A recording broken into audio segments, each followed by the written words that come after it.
Conductometric Titration இது வந்து 5th unit கொஞ்சம் முன்னாடியே போடுறேன்.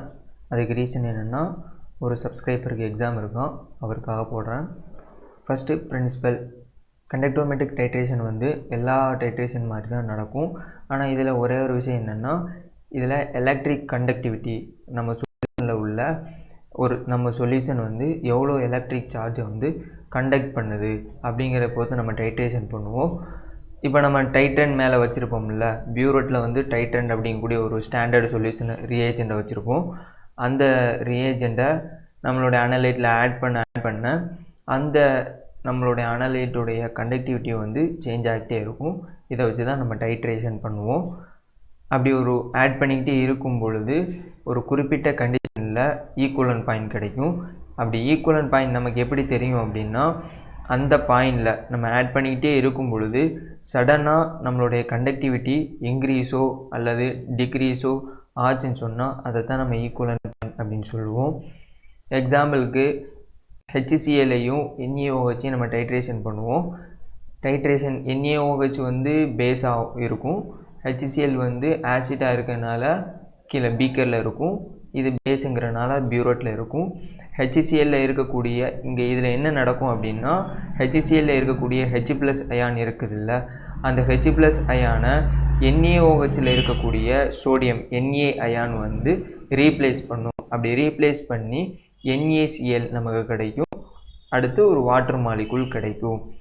இதை தான் நம்ம கீழே போட்டிருக்கோம். HCl + NaOH சேர்ந்துச்சுன்னு சொன்னால் Naவும் Clவும் NaClஆக வெளியில் போகும், Hம் OHம் H2Oவாக வெளியில் போகும். இது வந்து ஒரு நியூட்ரலைசேஷன் ப்ராசஸ்.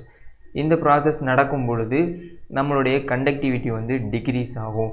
ஏன் டிக்ரீஸ் ஆகும் அப்படின்னா, HClல இருக்கக்கூடிய H+ அயான் இருக்குது இல்லை, இதுக்கும் இதனுடைய கண்டக்டிவிட்டிக்கும் NaOHல இருக்கக்கூடிய Na அயானுடைய கண்டக்டிவிட்டிக்கும் டிஃப்ரென்ஸ் இருக்குது. இப்போ பாருங்களேன், H+ அயான் இருக்குது இல்லை, அந்த H+ அயானுடைய எலக்ட்ரிக் கண்டக்டிவிட்டி வந்து Na அயானை விட அதிகமாக இருக்கும். அப்படி அதிகமாக இருக்கிறதுனால HClல அந்த Hஐ Na அயான் வந்து ரீப்ளேஸ் பண்ணுறதுனால நம்மளுடைய கண்டக்டிவிட்டி டவுன் ஆகுது. புரிஞ்சிருக்கும்னு நினைக்கிறேன். திருப்பி இருக்க சொல்கிறேன். H+ அயான் வந்து HClல இருக்குது, Na அயான் வந்து NaOHல இருக்குது. அப்படி இருக்கும் பொழுது நம்ம NaOHை HClல ஆட் பண்ணும் பொழுது H+ அயானுடைய கண்டக்டிவிட்டி அதிகமாக இருக்குது இல்லை, அந்த H+ அயானை தூர தள்ளிட்டு Na அயான் அந்த இடத்துல வந்து உட்காருது. Na அயானை பொறுத்த அளவுக்கு அதனுடைய கண்டக்டிவிட்டி வந்து H+ அயானை விட கம்மி. அப்படிங்கிறதுனால நம்ம சொல்யூஷனுடைய கண்டக்டிவிட்டி மொத்தமாக ட்ராப் ஆகுது. அதை நம்ம வந்து ஒரு எண்டு பாயிண்ட்டாக நம்ம வந்து பார்த்துக்கலாம். அடுத்து ப்ரொசீஜர். ஃபஸ்ட்டு ஆசிட்டை வந்து அனலைட்டாக நம்ம எடுத்துருக்கோம். உதாரணத்துக்கு மேலே சொன்ன HCl, அந்த அனலைட்டை ஒரு பீக்கரில் எடுத்துக்கலாம். அப்படி பீக்கரில் எடுத்த அந்த சொல்யூஷனில் 2 எலக்ட்ரோடு இருக்கக்கூடிய கண்டக்டிவிட்டி செல்லை வந்து உள்ளக்க இம்மர்ஸ் பண்ணணும், உள்ளே வந்து போட்டு வைக்கணும்.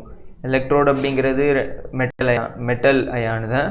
உதாரணத்துக்கு ஜிங்க்கு, காப்பரு, இந்த மாதிரி மெட்டல் அயானை வந்து ஒரு கண்டக்டிவிட்டி செல்லில் வந்து கனெக்ட் பண்ணியிருப்பாங்க. ஒரு ராடு மாதிரி இருக்கும், அந்த ராடோட எட்ஜில் வந்து 2 மெட்டல் அயான், காப்பர், ஜிங்கி, இந்த மாதிரி ஏதாவது 2 மெட்டல் அயான் வந்து அட்டாச் ஆகிருக்கும். அதை நம்ம வந்து அனலைட்டில் போட்டு வச்சுக்கணும். அப்படி இந்த கண்டக்டிவிட்டி செல்லில் மேலே வந்து ஒரு ஒயர் இருக்கும், அந்த ஒயர் மூலமாக கண்டக்டோமீட்டர் அப்படிங்கக்கூடிய ஒரு டிவைஸில் நம்ம கனெக்ட் பண்ணணும். இந்த கண்டக்டோமீட்டர் என்ன பண்ணும் அப்படின்னா, சொல்யூஷனில் கண்டக்ஷன் நடந்துகிட்டு இருக்கும் பொழுது எவ்வளோ கண்டக்ஷன் நடக்குது, எவ்வளோ ட்ராப் ஆகிருக்கு, எவ்வளோ இன்க்ரீஸ் ஆகிருக்கு அப்படிங்கிறத இந்த கண்டக்டோமீட்டர் நமக்கு காமிச்சு கொடுப்போம். பியூரட்டில் நம்ம பேஸ் எடுத்திருப்போம். உதாரணத்துக்கு NaOH, பியூரட்டில் நம்ம NaOH எடுத்துப்போம் அப்படின்னு வச்சுப்போம். இப்போது பேஸை வந்து ட்ராப் பை ட்ராப்பாக அனலைட்டில் நம்ம ஆட் பண்ணுறோம். இது இப்படி தான் நம்ம பண்ணுவோம். அப்படி பண்ணும் பொழுது நமக்கு ஏதாவது கண்டக்ஷனில் இன்க்ரீஸோ சடனாக டிக்ரீஸோ ஆச்சுன்னு சொன்னால் அதை நம்ம எண்டு பாயிண்டாக எடுத்து கால்குலேஷன் பண்ணுவோம். இதுதான் இதனுடைய டோட்டல் ப்ரொசீஜர். இப்படி தான் இந்த செட்டப் இருக்கும். பியூரட்டில் நம்ம NaOH எடுத்திருப்போம், அதாவது பேஸ் எடுத்திருப்போம். பீக்கரில் ஆசிட்டை எடுத்திருப்போம். அப்படி ஆசிட்டை எடுத்துட்டு இந்த கண்டக்டிவிட்டி செல் இருக்குல்ல, இது ஒரு ராடு மாதிரி இருக்கும், 2 மெட்டல் அயான் கனெக்ட் ஆகிருக்கும் அப்படின்னு சொன்னேன்ல, இதை வந்து உள்ளே இமேஜ் பண்ணியிருப்போம். அதுலேருந்து ஒரு ஒயர் எடுத்து கண்டக்டோமீட்டர் அப்படிங்கக்கூடிய ஒரு டிவைஸில் மாட்டியிருப்போம். இப்போ இந்த சொல்யூஷனில் ஏதாவது எலக்ட்ரிக் சேஞ்சஸ் கண்டக்டிவிட்டி நடந்துச்சுன்னு சொன்னால் இந்த மீட்டரில் இவ்வளோ கண்டக்ஷன் நடக்குது, இவ்வளோ கண்டக்டிவிட்டி இருக்குது அப்படிங்கிறத நம்ம காமிக்கும். இதை நம்ம ஆட் பண்ணிக்கிட்டே இருக்கும் பொழுது ஒரு சடனாக இந்த கண்டக்டிவிட்டி நார்மலாக இருந்துக்கிட்டே இருக்கக்கூடிய கண்டக்டிவிட்டி திடீர்னு இன்க்ரீஸ் ஆச்சுன்னா அது நம்ம எண்டு பாயிண்ட் ஸ்டாப் பண்ணிக்கணும்.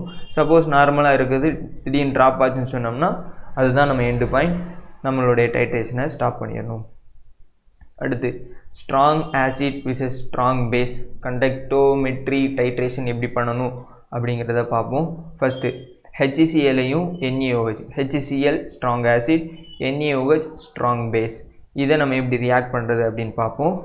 ஃபஸ்ட்டு HCl அப்படிங்கிற சொல்யூஷனை நம்ம பீக்கரில் எடுத்தாச்சு, கண்டக்டிவிட்டி செல்லில் போட்டாச்சு, கண்டக்டிவிட்டி செல்லில் கண்டக்டோமீட்டரில் கனெக்ட் பண்ணியாச்சு. NaOHஐ இன்னும் ஆட் பண்ணலை.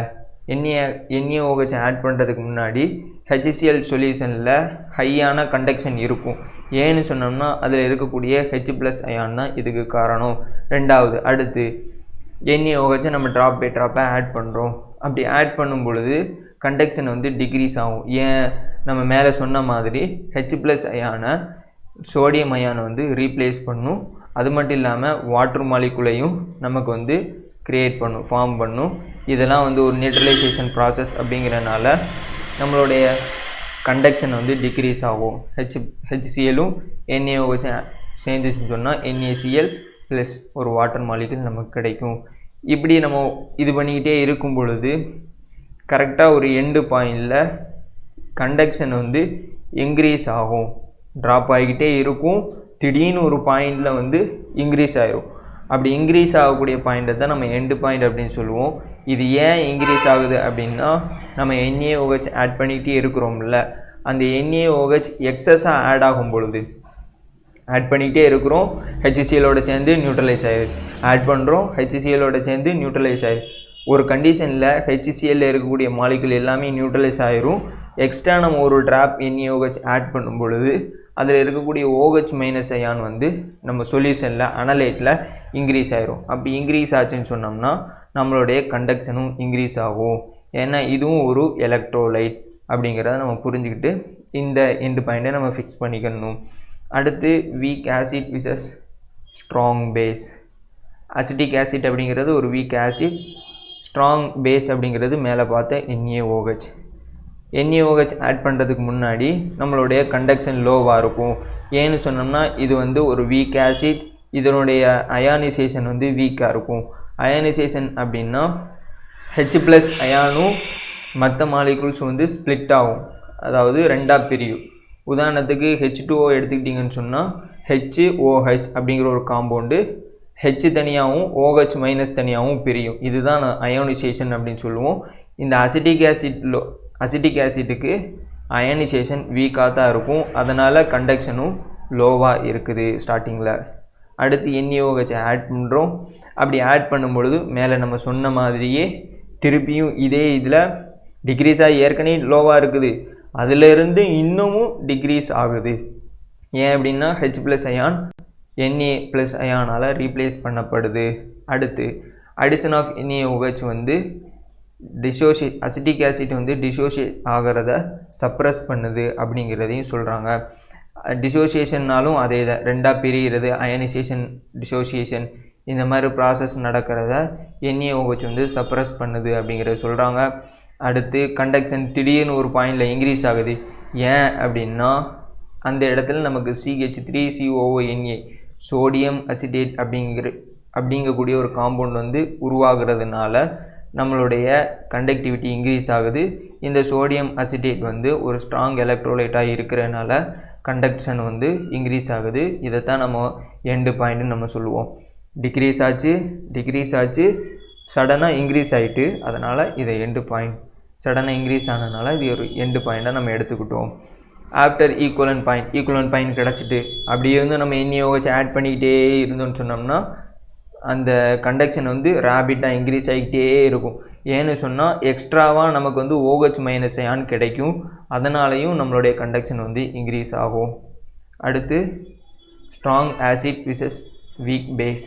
இங்கே ஸ்ட்ராங் ஆசிட்டாக சல்ஃபியூரிக் ஆசிட்டை எடுத்திருக்கோம்.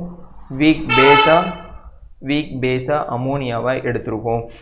அமோனியா ஆட் பண்ணுறதுக்கு முன்னாடி நம்மளுடைய சல்ஃபியூரிக் ஆசிட்டில் H+ உடைய கான்சன்ட்ரேஷன் அதிகமாக இருக்கும்.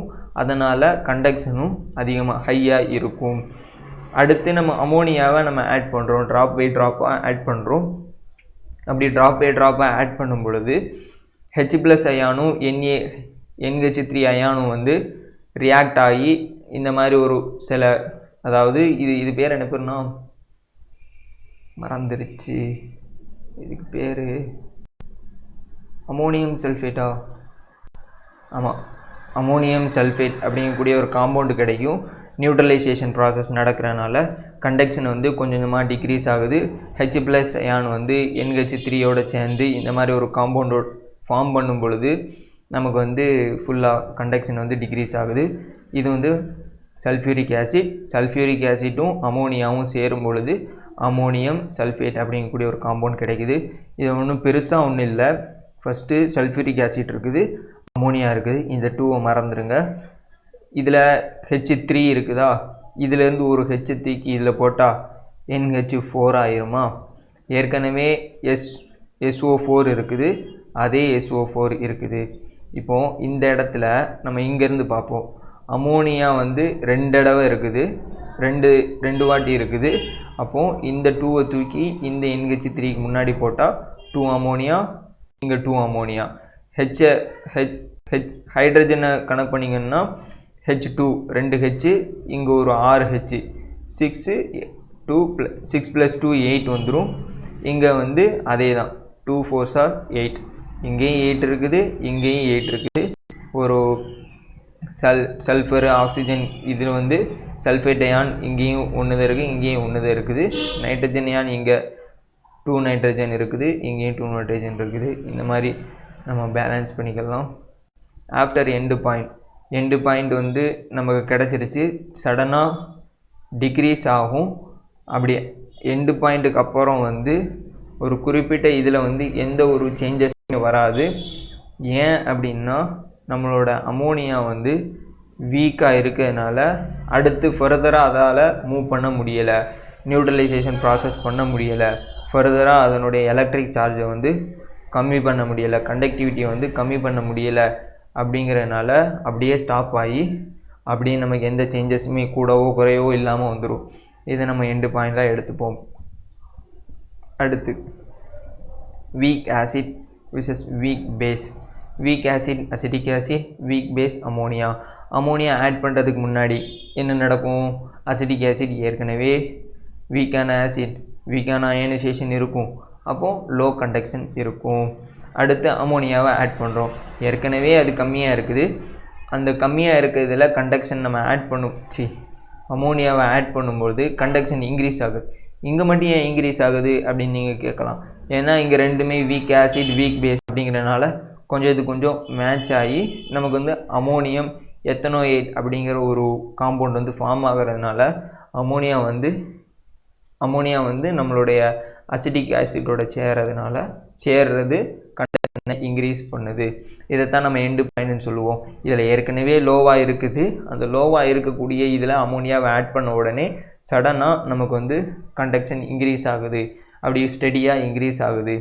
அப்படி இன்க்ரீஸ் ஆகிறதுனால நமக்கு வந்து இதை நம்ம எண்டு பாயிண்டாக எடுத்துக்கலாம். CH3COOH இதில் இருக்கக்கூடிய ஹெச்சும் இந்த NH3யோட சேர்ந்துச்சு சொன்னால் NH4 ஆயிரும். NH4 CH3CO அது எல்லாமே சேர்ந்துன்னு சொன்னோம்னா அமோனியம் எத்தனோயேட். இதில் எதையுமே நம்ம கழிக்கலை, மொத்தமாக ஆட் தான் பண்ணியிருக்கோம். ஆஃப்டர் த எண்டு பாயிண்ட்டுக்கு அப்புறம் கான்ஸ்டண்ட்டாக இருக்கும், எந்த சேஞ்சஸுமே இருக்காது. ஏன்னா ரெண்டுமே வீக் ஆசிட் வீக் பேஸ் அப்படிங்கிறனால ஃபர்தராக எந்த ஒரு ரியாக்ஷனுமே வராது, ரியாக்ஷனுக்குமே இன்வால்வ் ஆக அது வீக்காக இருக்கிறதுனால இன்வால்வ் ஆக முடியாது. இது உங்களுக்கு புரிஞ்சிருக்கும்னு நினைக்கிறேன். Thank you for your attention. இந்த வீடியோ உங்களுக்கு புரிஞ்சுன்னு சொன்னால் லைக் பண்ணுங்கள், அப்படி ஏதாவது டவுட் இருந்துச்சுன்னு சொன்னால், புரியலை சொல்கிறது எதுவுமே புரியலை அப்படின்னா கமெண்ட் பண்ணுங்கள். யாருக்காவது தேவைப்பட்டால் ஷேர் பண்ணுங்கள்.